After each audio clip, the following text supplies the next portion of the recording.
Welcome in to the Morning Glory Show. I'm your host, as always, Jake Robertson at Glory Day Sports on all socials. I'm joined by my co-host, as always, Jonathan Miller at eSports Valen. How you doing today, Jonathan? Good, man. A little under the weather, so I apologize for that. Might come through on the mic a little bit, but the show must go on. Week 1 is here. Football is officially started. The regular season is here. So excited. Football today, football tomorrow, football on Saturday for college football on Sunday. It's football season, man. And then we Excited. got on Monday. We've got 5 days straight of That's true. Yeah, football. and We then are Monday. Yeah. back. Yep. We are back, Man, boys. feels so But good. if you guys are joining us for the first time, do us a favor.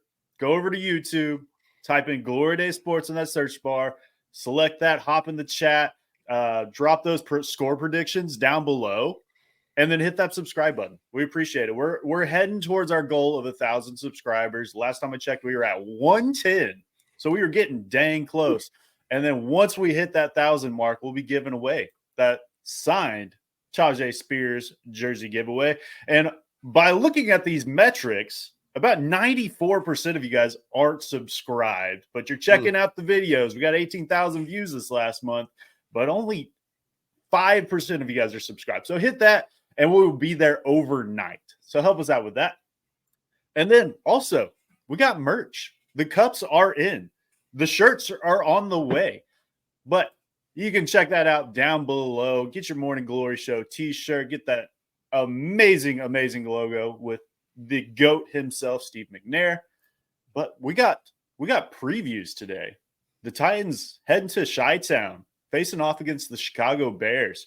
And they've been in my mentions all week already. So it's getting hopping in. So addition to all of that, I pulled over 140 of you guys in the chat over there on Twitter. And you guys kind of put out these predictions for us. And if you were on the show last week, you know, me and B Will changed up our predictions slowly. Jonathan did not. He stuck with his 10-7 prediction. And out of 140 people, ranging from 0-17 to 7-7-3 to 17-0 and everything in between, Titans Twitter fan prediction is 10-7, agreeing with the man himself, Jonathan Miller. How do you feel about that? Just sounds like a bunch of people who know ball to me. Honestly, I feel like 10-7, like 10-win seasons for a lot of people seem to be the consensus of like predicting. Like if you're optimistic about your team, 10 wins seems to be like where most people land. It's like it's a little bit better than 500, so it makes sense. For this team, I think me and many fans fall on optimism. And we'll see. We'll see what that looks like. I think there's a bigger challenge for this team in that this team is probably going to get off to a little bit of a slow start in terms of just kind of getting the continuity of this new team all together. This defense is new with a brand new play caller. This offense is new with a brand new play callers and new signal caller and new everything. So the Titans have a really tough schedule in the first leg of their schedule. And I hate to say it, but we could start 0-4 in these first 4 weeks. It's possible. I don't think it'll happen, though. I think there's a lot more things that are pointing up in terms of, why optimism is favored in this regard. And so, yeah, I think a lot of people just kind of falling into that optimism bucket because of all of, because we saw a team that, last year was not very good. There was a lot of holes and a much worse offensive line, a much worse, little to no passing game, right? Like there's so many things about last year's team that was not good, yet they were still a 6-win ball club. And, a team that was like respected when you went into the week to play against them. So now you basically make improvements at almost every position group, it feels like. And so it's hard to be like, yeah, we're not at least a 10-win team. So who knows? But we'll see right away. This first quarter of the schedule is going to be the tell-all. Because if they can somehow find a way to come out of the first 4 weeks 500, let's say 2-2, I think that bodes very well for a team that should have a slow start, not only because they're brand new, but also because the schedule's so tough. Definitely. And I think Titans fans, you guys got to be smashing the overs over there on DraftKings or wherever you're placing your bets, because we're at 6.5 wins right now. And out of the 140 of you guys pulled, 39 of those agreed with the 10-7 on the dot. And then 31 of those were 9-8, and then 24 at 11-6. That's like what, 90 out of the 140 are within those three scores. So, I mean, got to be smashing that button. And I think we can get that up to 8 before week 1. So, getting into it, we got our first official injury report of the season. And we got Jamal Adams, who did not practice. And we did get his injury officially, which was the hip. We've just heard soreness ever since he kind of stepped back. DeAndre Hopkins was out there looking good by all accounts. Otis Reese still dealing with the concussion. Not a make or break by any means for us if he can't participate this week, and I would almost lean towards holding him out. Don't want to mess with the head injuries. Keenan Allen's been dealing with this heel for a couple of weeks now. By all accounts, it sounds like he's going to play. Really, after that, there's nothing that really stands out. Montez Sweat, I believe, will play. Zach Pickens sounds like he's trending towards it. Rashawn Johnson, their third running back behind DeAndre Swift and Khalil Herbert, should play, but if not, it's fine. We'll get that little Tavondre Sweat, Rashawn Johnson reunion potentially.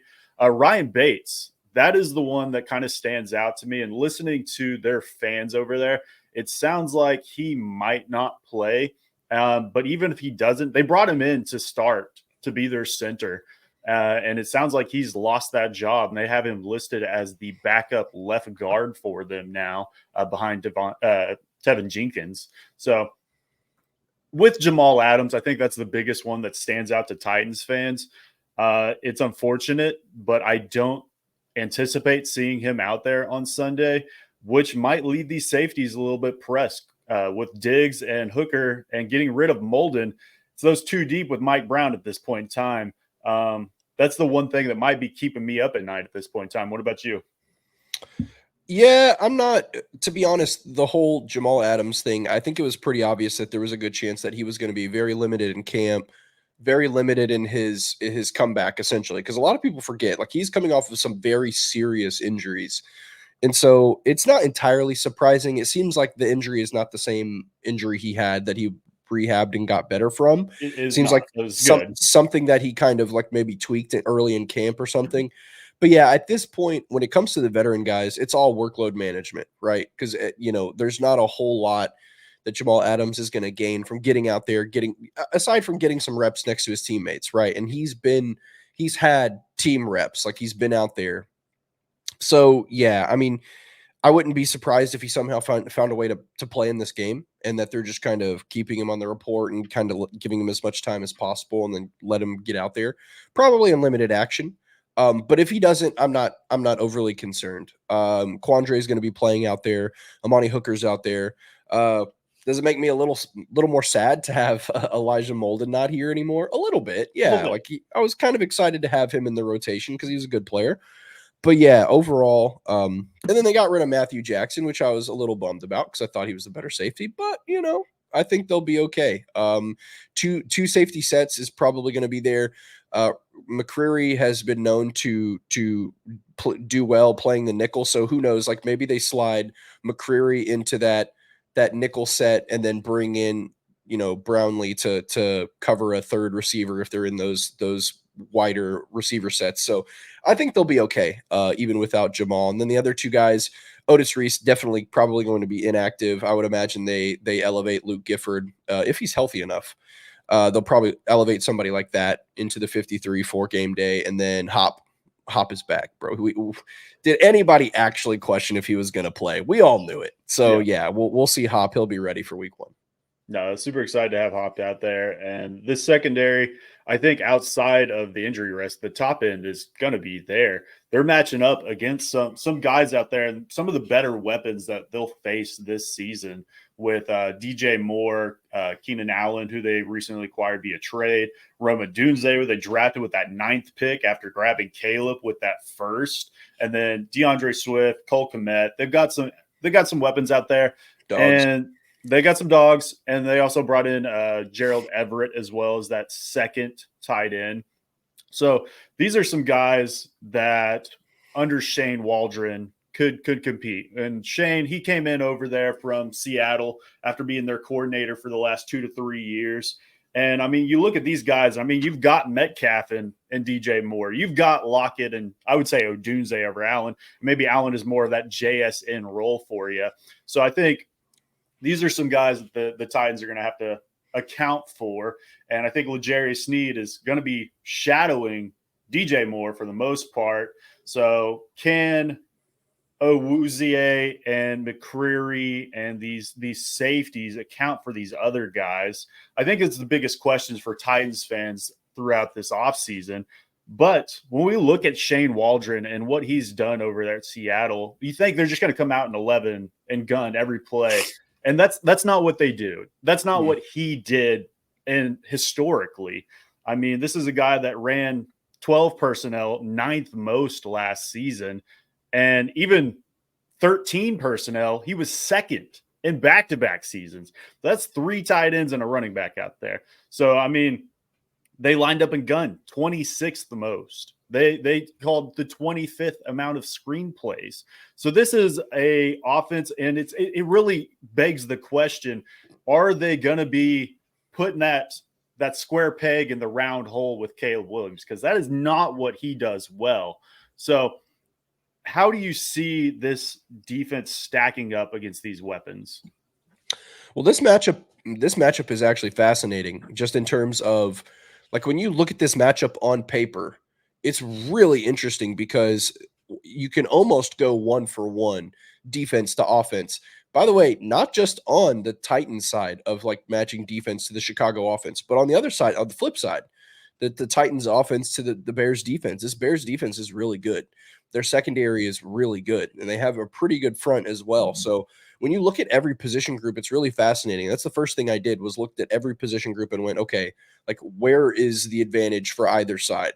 And so on this one, I would argue that Shane Waldron has better weapons on this Chicago team than he had in Seattle. I think the Seattle offense was, kind of run to establish and then make big plays in the passing game when it mattered. And that worked, and that still works. That's still a good formula for Seattle. But for Chicago, it's a little different, right? Like, when you have a guy like Keenan Allen, like, he is a far more capable slot or F receiver. He's an X, really, if we're being honest. Yeah. So, like, the things you can do to deploy Keenan Allen alongside guys like Rome Odunze. And here's the thing. When I look at their skill position guys, when I look at their 3 receivers, you can deploy all 3 of those guys at X. You can deploy all 3 of those guys in very many ways at the F. Like, these guys are interchangeable in every way. And so to me, it makes it really challenging for a defense to prepare for this offense because they are so interchangeable. So the looks that the Titans are going to get early in the game is going to be challenging to adapt to. So what it's going to come down to is, how does this Denard Wilson defense react? Can you get Caleb Williams off of his platform and get him into a position where he's uncomfortable? And that's the thing. That's the other challenge. Caleb Williams is fantastic off platform. He is really good off script. As a matter of fact, that might be his biggest strength outside of his arm. It is he can get outside of the pocket and make stuff happen. So even if you do a good job rushing the passer, you still have the challenge of covering these guys downfield, which, by the way, the biggest mismatch of this entire like the Chicago offense versus the Tennessee defense, the biggest mismatch here might be Cole Kmet against some linebackers who aren't exactly great in coverage. Jack Gibbons is going to get the start. So if I'm Shane Waldron, I'm like, we're attacking 50 right off the bat with 85, and Cole Kmet is going to feast on Jack Gibbons.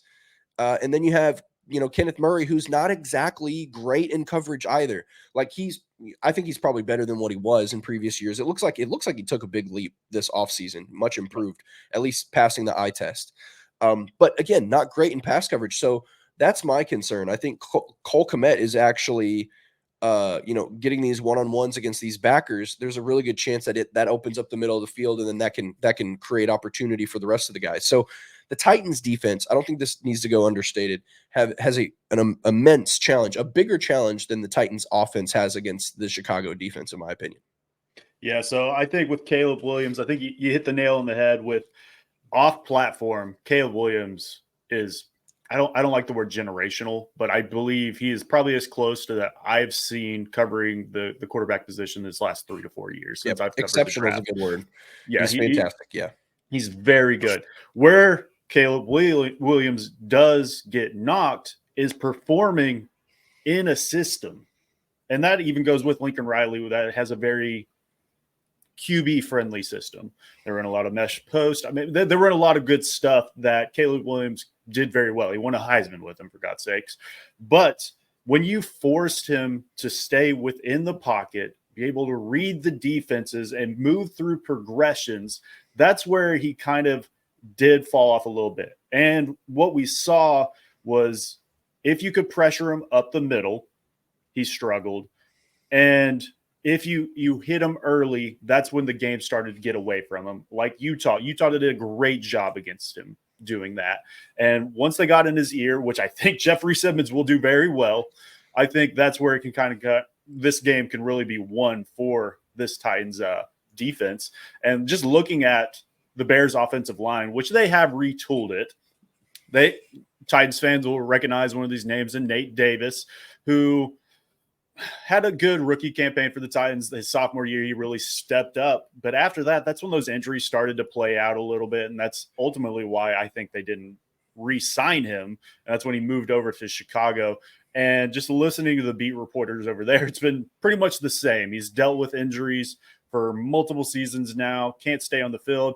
They are still starting him. Tevin Jenkins, he has played well under his rookie contract, and I think he is in a contract year with them. He played very well last season. Health has been another concern for him.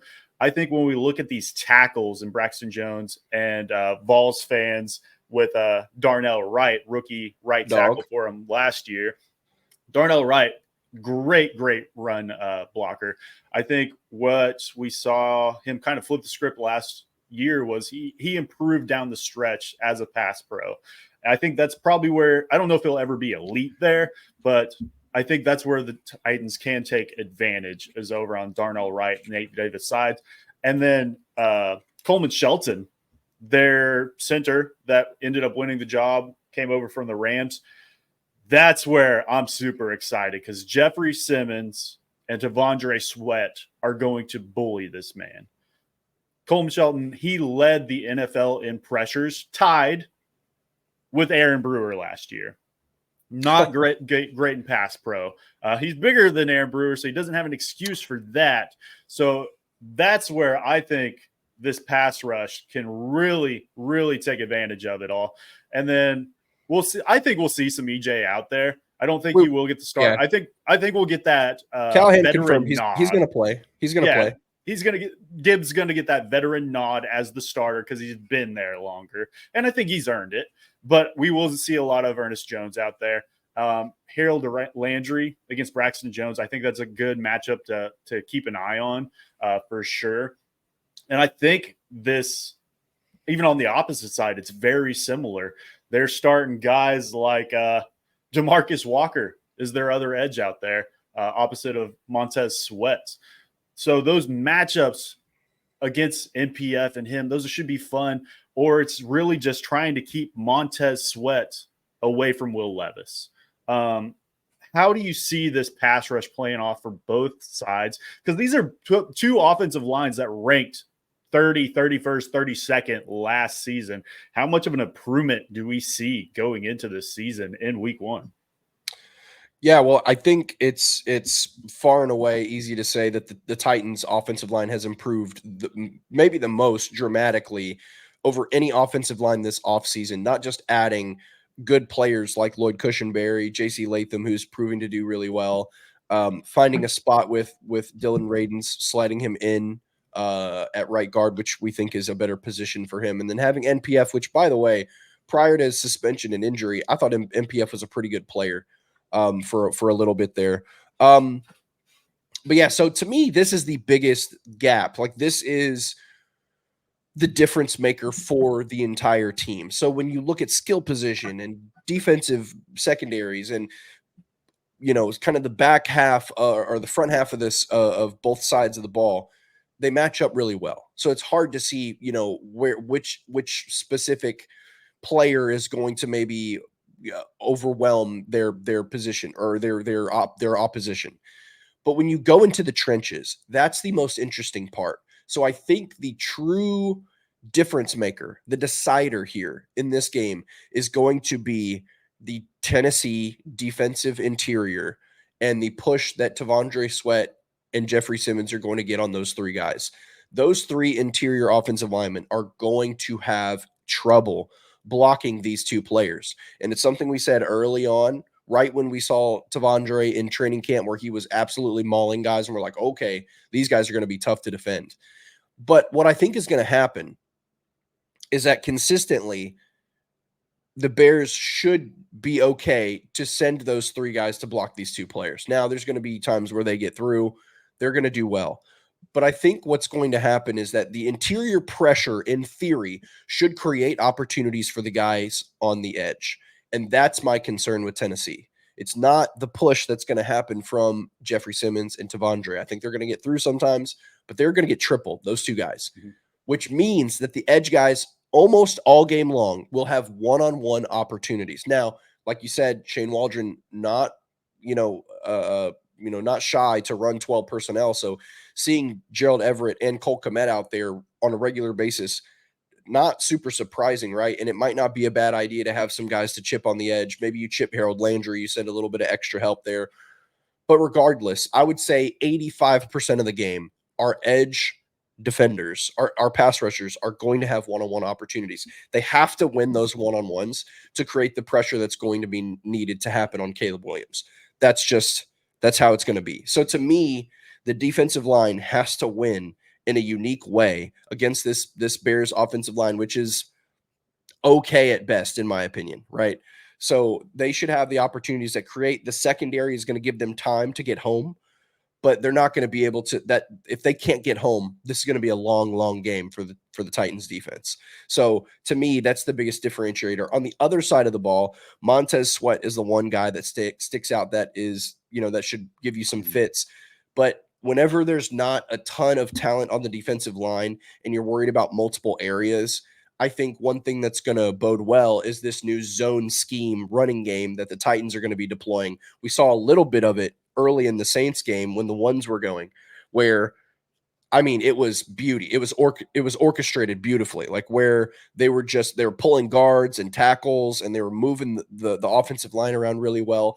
I think if you have a good zone scheme, then you're going to keep players like Montez Sweat on an island a little bit and not give him a ton of opportunity to disrupt the game. So I suspect that the Titans will have some of that going on in the run game to, one, stall things out a little bit, kill the hype in the stadium since it's an away game, and then open up the pass game from there.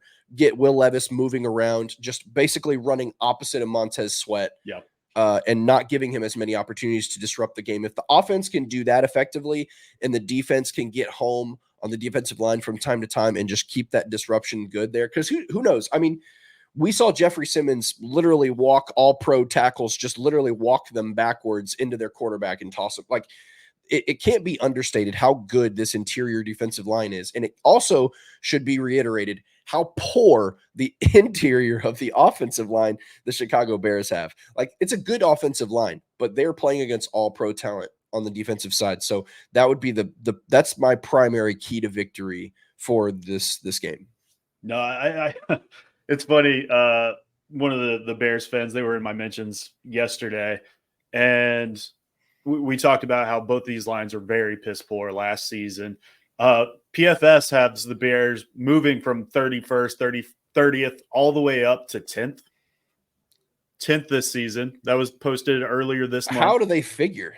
That doesn't idea. That doesn't even statistically, that doesn't even make sense. Well, they didn't even have the correct player mentioned. They were talking about who was on their injury report. Ryan Bates they brought in to be their center, not even the starter for him, was all they really put in the article. So I was leaving that as, and we're still at 30th. So we'll see how that all plays out. I think Big Coach will get us there for sure.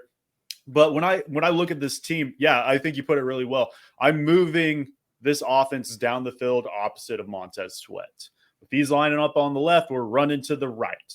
If he's lining up on the right, we're moving it to the left. And those passing situations, I'm probably putting Josh Wiley over there or using one of these great backs to chip on, get him in pass pro. That was one of my keys to victories, getting these running backs involved very early, though. Getting these new gap-based schemes, running this counter, this pin and pull, these buck sweep variations, and getting these guys into space. I think it's going to be very crucial in this game. And yeah, we're doing it away from Montez, in my opinion. So I think that's something. And when we do it away from Montez, we're doing it towards DeMarcus Walker. So I think that just helps us out. And then when we look at this passing game, I think you have to get Calvin Ridley on the move early and often. We know that Jalen Johnson does not shadow. He's going to line up in his spot, and that is what it is. I do not want Calvin Ridley getting pressed at the line of scrimmage one time in this game, because that's where he struggles. I want to get him on the move. I want to get him into the slot. I want to see him out there against their other corner and Tyreek Stevenson, who was a rookie last season out of Miami. Great size, great athletic traits, does struggle a little bit with that short area quickness. And I think this is a guy that you can take advantage of. He allowed 9 touchdowns last season. That is more than I believe the entire Tennessee Titans starting secondary last year. Yep. We know L'Jarius Sneed, Roger McCreary didn't allow a single one. I know, I believe Chidobe Awuzie allowed 3. I think Quandre Diggs allowed 1. And I think Amani Hooker allowed 3. So do the math. I think this is a guy that you're really targeted very early. And I think all of these guys can take advantage of it. I'm fine just putting DeAndre on an island out there against Jalen Johnson. He'll win some, he'll lose some. But getting these targets early and often to Calvin, allowing these backs to run and operate in the screen game, getting Will Levis off platform and on the move, I think these are some things that we just have to do. And I think Callahan has it prepared in this scheme to knock this out of the park in his first game. And I think we continue that trajectory that we saw through the preseason. Yeah, there's a lot to dissect on the offensive side that's really interesting, but one that sticks out to me is I think you kind of hit the nail on the head where you get the running backs involved early. These guys are dynamic in the passing game, both of these players, both Tony Pollard and Tajay. And I think they're both really good pass blockers as well. So I think there's a big advantage to the Titans in that way, that there's a pair of running backs that should be able to be deployed in the passing game, should be able to be, really great sitting back there blocking for Levis. The one thing that I'm excited about is that last year when we saw the potential from Will Levis, it was all under fire. Like literally the most pressured quarterback out of all the starters for the weeks that he was playing, constantly under fire, having to be, throw off platform, and yet he was still making the plays that he was making. So what I'm excited to see is efficiency first, being able to move the ball, go through his progressions, and actually have time to make the right decision and have time to deliver the ball. So, and not only that, there's pass catchers out there that are damn good, that are going to give him the ability to actually catch what he's throwing, which there were many times last year, there were some drops that shouldn't have happened, just straight up. So yeah, I'm really excited to see this offense. I'm excited they have a big challenge week 1. So we'll see, can they move the ball? What are we looking like points wise in terms of what we think they can do? There's a lot of unanswered questions. And I think depending on how this team plays offensively, I think will kind of carry everything else, because I think the defense, maybe at least early on, in theory, should struggle a little bit, but we'll see. We'll see. Caleb Williams is going to be under the lights for real this time. This is a real defense, and this is a defense with a ton of playmakers. So he's going to have to play very, very sound football. But we'll see. I'm sure there'll be some breakdowns here and there. I wouldn't be like, I saw a lot of people predicting like 13-10 scores and stuff like that. There's no shot. These defenses are probably going to break down early, and there's going to be some quick points. But yeah, I'm super excited to watch it. I think Caleb will break one this game. We know under Denard we're going to be playing a lot of man coverage, and with that, you got your back to the quarterback. And Caleb is an athlete. There's going to be a play where somebody gets too high in their pass rush, and he's going to sneak under, and he's just going to take off, and he's going to go for 30 yards. But it's limiting that, I think, is the biggest thing. Going back to Will Levis, this is not a over complicated defense under Matt Eberflus. Titans fans should be very familiar with him when he was with the Colts. This is basically, they're almost running a 4-3 more often than not. And they're going to run a lot of cover two concepts, a lot of too high shell. So it's not going to be over complicated. And they do not blitz. They never have. Ranked 31st in blitz percentage last season, 25th the year before that. And when he was with the Colts for multiple years, never ranked higher than 23rd, with his last 2 seasons ranking at 29th. They're going to come out in their base, and they're just going to allow you to dink and dunk, and they're going to be efficient with their tackling, I think, is their entire goal. So I think that could definitely play into just having Will Levis get on pace early, allow him to get those easy completions. So I think that's super huge. Two-Tone Blue Studios in the comments. You guys keep up the good work. We appreciate you guys. If you are in the comments, so we got a couple hundred of you guys, make sure you hit that retweet button. If you're on Twitter, if you're on YouTube, drop us a comment down below. Let us know. Who do you think has a better season? Is it Will Levis? Is it Caleb Williams? Let's drop a mayo in the comment for Levis, or some nails down there for Caleb Williams. But we're going to go ahead. We got some picks to go over to end the show today. But before we do that, we had an additional poll earlier this week over on Twitter, and it was, who are your MVP votes for offense, defense, rookie pick of the year, and your underrated Titan? Your Titans MVPs, to be clear, right? Correct. Yeah. All Titans related. So I don't even remember how many we had, but you also submitted yours, and I'll give my picks as well as we progress through those. And we'll start on that offensive side, which you gave your pick of Will Levis.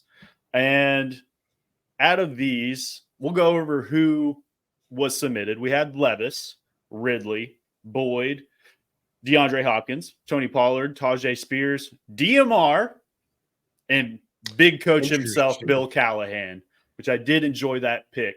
But coming in first, and I did have a graphic, but I guess I got rid of them. Will Levis swept it by, obviously. I think that's pretty standard. I think that's what we were anticipating, with a 3-way tie for second place. So 38 votes for Will Levis, 5 votes for Calvin Ridley, DeAndre Hopkins, and Tony Pollard. Pollard. Yeah, which it does make sense to me. We will be efficient running the football, but how I see MVP as most valuable player. If you are missing that person, how does it affect your football team? Right. And Tony Pollard, Tajay Spears, very similar. If one goes down, the next one's up. I don't see a big drop off with that at all. And the receiver position, very similar. I think that would hurt you more than a Tony Pollard injury. But Will Levis, if he goes down, Mason Rudolph comes in. I think that's the clear-cut answer. I thought about it, and I picked Will Levis as well. I really thought about J.C. Latham, though. When he went down with those cramps in the preseason practice, I was like, man, if that's something that's bad, and maybe that's my Titans PTSD from the last 3 seasons where we just haven't had a left tackle. But if Latham is out and we ask somebody like Duncan to come in there and start for us, that might hurt us just as much as Will Levis going down. So, and if that happens, Will Levis will be injured very soon, unfortunately. Yeah, the way I see it is, if Will Levis is the guy who all of us believe that he can and should be, then undoubtedly he's the MVP. You know what I'm saying? Like, he's going to be the reason this team goes. He's going to be the reason this team gets elevated. He's going to be the reason for winning. He's going to be the reason for, picking his teammates up when, like, he's just going to be the guy. And that's what we need desperately. So to me, there was no question it was going to be Levis, as long as you believe that he's the guy. Yeah. And I think at this point in time, he's given you reason to believe he is. We'll really see it this season. By no accounts am I saying he's the savior of this franchise, but he very well could be too. Let's hope so. Let's fingers crossed, but I do see the realm of possibilities where maybe he's not the guy. Maybe he's Jameis Winston, which has been his comp this offseason throughout national media. Wouldn't surprise me, but I am leaning towards him being the leader of this franchise for the next decade, hopefully. And maybe that's just being optimistic. But that leads us to the defensive side. So this one was much closer. You gave your pick of Jeffrey Simmons, which was the consensus answer. 22 votes for Jeffrey Simmons, 21 votes for who would have been my pick in L'Jarius Sneed. So those are the two, and we've debated on this podcast months ago, once the Sneed trade even happened, where we kind of went back and forth. I think it was me and B-Will leaned on L'Jarius. I think you went to Jeffrey Simmons. I don't think there's an incorrect answer there. I think Jeffrey Simmons has the leadership of this defense. I just think if L'Jarius Sneed goes down and you're relying on a Jarvis or a McCurry or an Awuzie as that next man up, that one scares me a little bit, opposed to having just a position that might not have as much value as the cornerback position does. So those are my thoughts on that. Behind those two, it was a fall. It was 22 and 21 votes there. Next was Harold Landry coming in with 6. And then after that, it was Ernest Jones with 4. Let's hope it's Harold Landry. Oh my gosh, man, we got to have a pass rush. That's probably 14 plus sacks if he's the MVP of our defense. Yeah, I mean, and look, I'll say this about Jeffrey Simmons too. We haven't had a fully healthy Jeffrey Simmons season. No. He's missed some sort of time at basically every year. So think about it. If you get 17 games of healthy Jeffrey Simmons, like, to me, it just feels like this could be the year where he stays healthy. And if he stays healthy, I think we're looking at 10, 12 sacks plus. You know what I'm saying? And if he's in the same realm, if he can give you relatively the same play as a Chris Jones, this defense can go, man. And so to me, I love L'Jarius Sneed, and I really hope that he's the same player that he's been throughout his career. And I think that would be that'd be huge for this team, huge for this defense. But to me, Jeffrey Simmons is the heartbeat of the defense. And if he is, dynamic, as we know he can be when he's healthy, then that's going to make everything else work. That improves your pass rush, which is probably arguably the biggest hole or biggest, I don't want to say hole, but you know what I mean? Like the biggest liability, if you will. And so, yeah, that's why I had to give the nod to Simmons. Now, if Jeff misses some time, like he's been doing, even if it's only 3 or 4 games or whatever, then I could see like Ernest Jones or L'Jarius being the guy. No, 100% agree. I think with Jeffrey Simmons, we brought up the double-digit sack prediction. I think he gets there this year. I think under this system, it will aid him more than under Mike Vrabel. We're going to see this Matabuke ascension, I think, for Jeffrey Simmons. Matabuke, I think, had 13 sacks last season. I think if Jeffrey Simmons can get that 10 to 13 range, this defense, top 5 unit in the league, I think. And I think we can get there. MB and chat, what's up, gentlemen? We appreciate you, MB. Definitely appreciate you. One of our first viewers, I feel like, months ago. He's always in the chat. But that brings us to our Rookie of the Year picks, which every single rookie draft pick got a vote here other than Cedric Gray for obvious reasons. James Williams got a vote? Was that yours? James Williams got a vote. Was not my vote. So somebody is a fan that definitely submitted that vote because they're listening.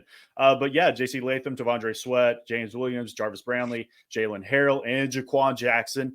Who was your pick, I believe? No, your pick was Sweat. Oh, no, I went with Sweat. Yeah, that's right. You do have a Jackson vote, but Sweat was the pick that you chose, which when I posted it, I was like, okay, I think J.C. Latham is probably going to sweep this, and then it'll be Sweat, and then it'll just progressively go down from there. I was incorrect. Sweat swept with 31 votes. T'Vondre Sweat took it away. J.C. Latham did come in second with 19 votes. Who was my pick? Just because, we talked about he was almost my offensive MVP potentially. So I went with Latham there. Again, these are two guys that we're hoping are cornerstones for this offense and defense for the next foreseeable future.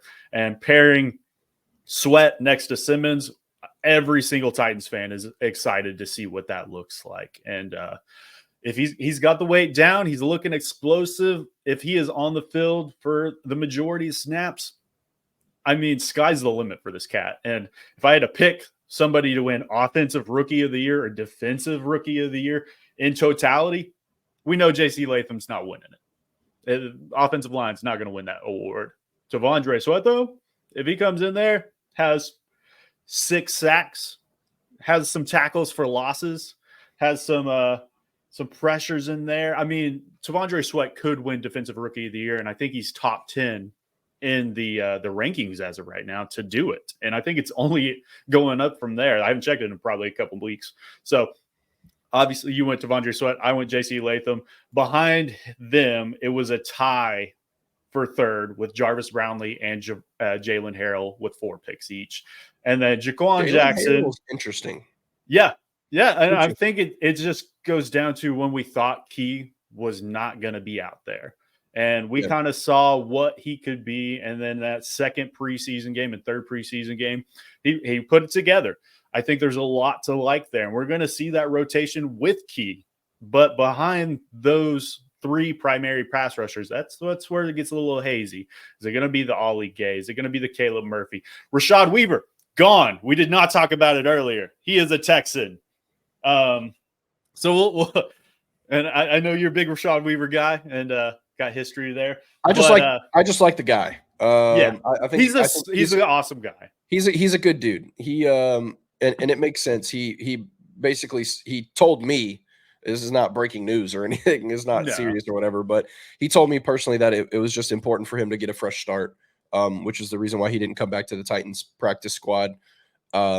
And I agree with him. Like sometimes when you're at a place for a certain period of time, even if the regime is new, sometimes the change of scenery, the change of scheme, the change up on the roster, it's just like anything in life. If you're working at a certain job and someone sees you a certain way or whatever, you have like this weird, conceived notion of who you are or whatever. And then you change jobs. And then all of a sudden it's a fresh start. Like nobody has a certain preconceived notion of you or whatever. You can just be completely unencumbered by all the BS, you can just be focused on what's new. So I think it makes sense for him. And it makes sense for the Titans too. Cause let's be honest, there needed to be some major shakeup here.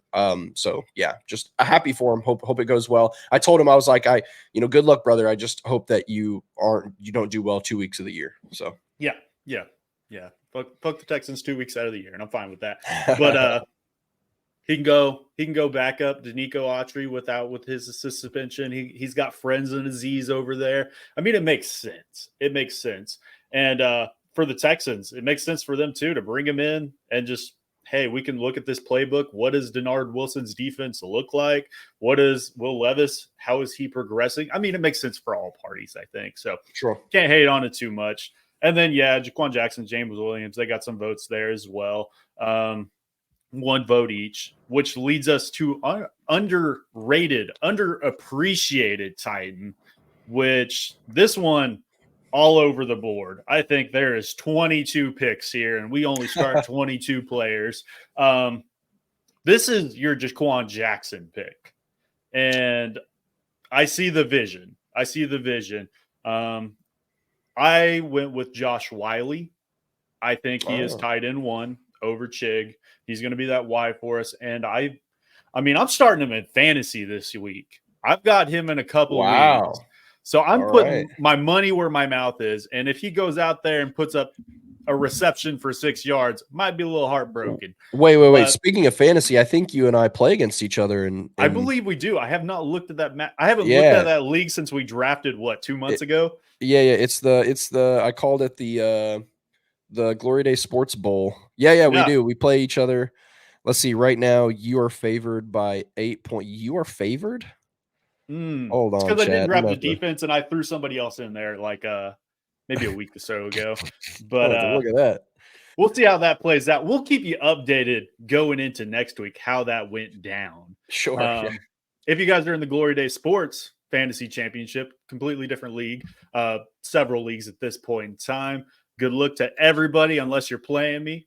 But if you're interested in joining that next season, make sure you just send me a DM. We'll get you in there. We'll be starting a 4th or 5th league probably, and we'll get you up to the Premier League, get you up there with the top dogs. But you had Jaquan Jackson, obviously speedster out of Tulane, got him paired with Tajay Spears with that connection, best friends, and really showed out in minicamp. Once we put pads on, he slowed down a little bit, but I think we see what he could be for this offense. And we talked about having Will Levis be this dink and dunker potentially this week. But when they take those shots downfield, Jaquan Jackson could be on the field for that because that's what he does very well. They can utilize this guy, and we saw they tried to do it in the preseason. With that reverse to Jaquan. And I think we'll see some of that this season. And maybe Will Levis will throw a block this time. Maybe QB school will be happy. So we'll see how that plays out. But yeah, this is a gadget receiver that has upside to potentially move into a starting spot, potentially in the slot down the line, maybe replacing a Tyler Boyd. So I definitely see where you're getting with that. Yeah, I like Jaquan. I think he's probably going to be a better receiver than we think right now. I think he has the potential to really grow into a legitimate role in the offense. So, I see flashes of it. Normally, I'm a pretty good eye for receiver talent. So we'll see. We'll see how that pans out. But yeah, I'm pretty excited for Jaquan. I think I'm definitely higher on him than I was when we drafted him, obviously. But I think at this point, after the Seattle game, after the Seattle practice where he just ripped those two big catches for insane yak and scores. I mean, that's the type of receiver you need in this offense. It's going to be those small, like drag routes and those comebacks and those short daggers and stuff like that. That's what this offense is going to operate under. So if you can catch a 4-yard slant and take it 30 yards, then that's the guy you want in this offense. So, and to me, it seems like he's growing into that. So that's why I'm a little high. To me, he should be a underappreciated or underrated player on this team. And there was a lot of guys that, like you said, a lot of guys that could fit in that spot, if we're being completely honest. Josh Wiley's an interesting one. That would be cool to see him have a big year. But yeah, to me, Jaquan is like there's a glimmer of diamond in there. You know what I'm saying? Like there's a little bit of value I'm seeing from a distance. So excited to see if he can do just that, grow into the offense. When you look at Will Levis, the last time he had an offensive line, which was his junior year at Kentucky, his most prolific receiver was a very similar receiver in Wan'Dale Robinson. Yep. Who he got drafted in the first round to the Giants, and he's dealt with injuries since he's got there. But when he was on the field, he's been decent for him. So this is a type of a receiver that Will Levis likes as well. So I think it could work out very well for Jaquan. And if you get that in the 6th round, hell yeah, brother. But absolutely. We didn't even select the correct ones, and I don't even think we were 2nd or 3rd. So Roger McCreary took 1st with 12 votes. So good pick. He may be underappreciated amongst national media. I would 100% agree with that. But as Titans fans, I think very rarely do you see a Roger McCreary hater, I think. Don't see very many Roger McCreary jerseys either. You don't. We need more Roger McCreary jerseys. I don't know if I've ever seen 21 is such a sick number, too. It's like, I know. Yeah, and cool he's not jersey. going away anytime soon. So let's get some McCreary jerseys. I know we're giving the Tajay Spears signed one right now. Maybe our next goal will give away a Roger McCreary Start one. giving away like underrated jerseys. Yes. Players yeah. I mean, that's the jerseys I like to purchase. I want the ones that, my only Oklahoma jersey I have right now is a General Booty jersey, and he doesn't even play for Oklahoma anymore. So, but that leads into 2nd place, which was Tyler Boyd with 9 picks. I think that is a very good pick. That would have probably been my second, just because I think Titans fans just see the name Boyd and they think, okay, he's kind of fallen off. But in practice, the dude has been electric, and he's had that mind meld with Will Levis. And I think we look at Calvin Ridley, we look at DeAndre Hopkins, even Treylon Burks to an extent, and those are the big names. Tyler Boyd's a little bit down there, probably close to Jaquan Jackson. So I think Boyd is a very good pick. And then after that, it was Josh Wiley, and then Jalen Harrell came in 4th, and then a multitude of Kenneth Murray, I guess, was the next one. And then basically everybody else is tied with 2 votes or 1 vote. So, so I think that's pretty exciting for these underappreciated Titans. And unfortunately, with the national media, they'll probably be underappreciated throughout the season, even if we are good. So we'll see how that all plays out. True. But yeah, good picks. Yeah, I think all good picks across the board. So you offensive MVP and Will Levis, I agreed. Simmons and Snead were our picks for defensive. Sweat and Latham for rookie, and the Jaquan Jackson and Josh Wiley for underappreciated. But let's go ahead. Before we close out the show, we're going to give out some predictions for this game, but as well as the entire AFC South. And we'll continue this throughout the season. We'll keep track. We're going to get with B-Will, get his picks as well. And we'll track this throughout the season, figure out who is the Glory Day Sports or the Morning Glory Show picker of the year. But to start, we've got the Texans at Colts, AFC South divisional matchup. Houston is favored by 3 on the road. They're in Indy. So CJ Stroud, Anthony Richardson. Who are you taking in this game? Man, you know what? A lot of people keep citing last year, week 1 for the Colts. I think it was week 1, right? Didn't these 2 teams play week 1 last year as well, and the Colts won? They won the first matchup. I don't remember if it was in week 1 or not. Gotcha. Okay, so it might have been a different week, but either way, the first matchup against each other, it was early in the year, and because AR played, I remember. So the Colts they won that game, but let's remember that early last year, that Texans team didn't really come online until like halfway through the year, towards the back half, right? So to me, the Texans are very good. This is a very, very good football team, and I think there's maybe a chance that the Colts split with them, but I don't think it's in the first game. So I'm actually going to take Houston in this one, and I would actually take the over because I think they're only favored by 3. I'm taking the over. I think they're going to win by more than 3 points. We are in agreement with this first one, and I really wanted to take the Colts, and I've kind of gone back a little forth and for it. But it seems like a little bit of a trap game, if we're being honest. Like it really does. If there's a game the Colts could steal, it feels like this one. But I don't know. I have to see more of Anthony Richardson to believe. I just do. So that's where I'm at. I have to see it before I believe it. I think it could be for real. But as of right now, I'm just going to wait and see how this matchup plays out. And if we're incorrect, it is what it is. But that leads us into our next matchup being Jacksonville, which is at Miami, which this one is a 3.5 point game, which I guess I could start with this one. This one's pretty simple for me. And this is Miami, and I'm definitely hitting the over. We know with the home field advantage, you Vegas pretty much puts in a 3-point favorite for you. So they're essentially favored by half a point. Is kind of how I view this. And I think the Dolphins could take this and run away with it literally very early. I think we're going to see some Javon A-Chain break a big one. Raheem Mostert, obviously, if they got these receivers, it sounds like Jalen Waddle is officially healthy and will play in this game as well with Tyreek Hill. And then they just keep bringing in more and more speed to this offense. And I think the defense is improved as well.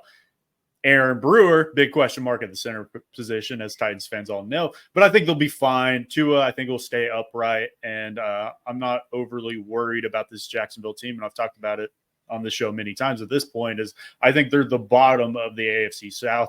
I think this is where the fan bases of the NFL, this is where we start to see who the Jacksonville Jaguars actually are. If they win it, so be it. But I think Miami destroys them in this game. What about you?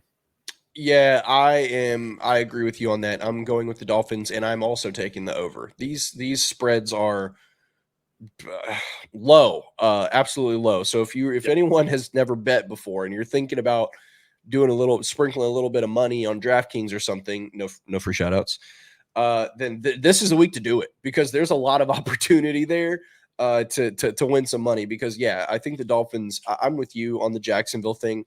To me, they didn't necessarily get better. Like, yeah, they bring in Brian Thomas Jr. In free agency, you go get Gabe Davis. I'm probably missing maybe one or two other big signings, but nothing that really goes, they are a significantly better football team than what they were last year. Everybody forgets they popped they popped all four tires on the interstate and then just so to have that type of disastrous ending to a season that was so promising at the beginning is a tough one to come back from. And this team is not all that different. So to me, yeah, the Dolphins win. I think the Dolphins probably win by 10 points. So yeah, I'll take the Dolphins in the over. I would agree with that. And that brings us to the finale. We've been talking about it all show. Titans in Chicago. Chicago is favored by 3.5 points as of this morning. This line has moved from 4.5, I believe, earlier this week. So it means money is funneling in towards the Titans side at this point in time. And this one, we're actually going to get a full score prediction. You want to go ahead and kick us off with this one? Yes, I will. So for me, I wrote my score prediction down last night and I thought to myself, I'm going to sleep on it. And then in the morning, I'll look at the score again and say, how do I feel? And the reaction is that I feel the same. So I feel good about this score. So I'm obviously taking the Titans. But I'm not doing it because I'm a fan necessarily. I'm doing it because of the reasons that we gave in the show, essentially. I think there's a good chance that the defensive line gets after it. And I think there's a good chance that the rookie, Caleb Williams, as exciting as he is, we are overhyping the holy mess out of this kid. He hasn't put it together yet in a regular season. Do I think he's going to be good? Yes, I do. I think he's going to be a very good player in this league, but it's always growing pains. In the last 15 quarterbacks that were drafted first overall, all of them have not won their week one opener. They're 0-14 and 1 in the starting as a starting quarterback in the opener for first overall picks. Rookie quarterbacks are even worse in terms of how they fare in week one. So you pair those statistics together, history says they don't get it together early in week one. So for me, the stats say it. The breakdown feels that way. I'm going with the Titans, and my score prediction is Titans 24, Chicago 20. Okay. I like it. So, yeah, I think you hit on it. I think the last first overall pick to come out and win from the quarterback position, I think was Mike Vick, if I remember correctly. So that tells you how far back you have to go to find that. What was that, like 04 or something like that? It might be even older. I don't even remember. I don't even remember when Vick was drafted. But you're right, it was older than that. I think Will Levis, Brian Callahan, this team can put it together early on the road. 2001. And I think 2001. So we were dang close. So near, what is that, 3 decades ago? That tells you how far ago you had to go. Two decades. Two decades ago. Yeah. And then MB in the chat, what about Mariota versus Tampa? He was a first-round pick. He wasn't the first overall pick. He was a rookie quarterback. So the last rookie quarterback. He was the last rookie to win, I believe. No. The last rookie quarterback to win week one was Sam Darnold in 2018. Okay. But we're talking about first overall pick rookie quarterbacks. 101. The last one to win their week one was Michael Vick in 01. Yep. So I see the Titans winning this game as well on the road, starting off on the right foot, continuing this undefeated Brian Callahan preseason into the regular season. I see it similar to you. I have the Titans scoring 24 points. Oh. But I see Chicago only scoring 16. Okay. I think what's going to happen is they will get into the red zone, into these scoring opportunities. And I think that's where Denard Wilson, that's where he keeps it mixed up.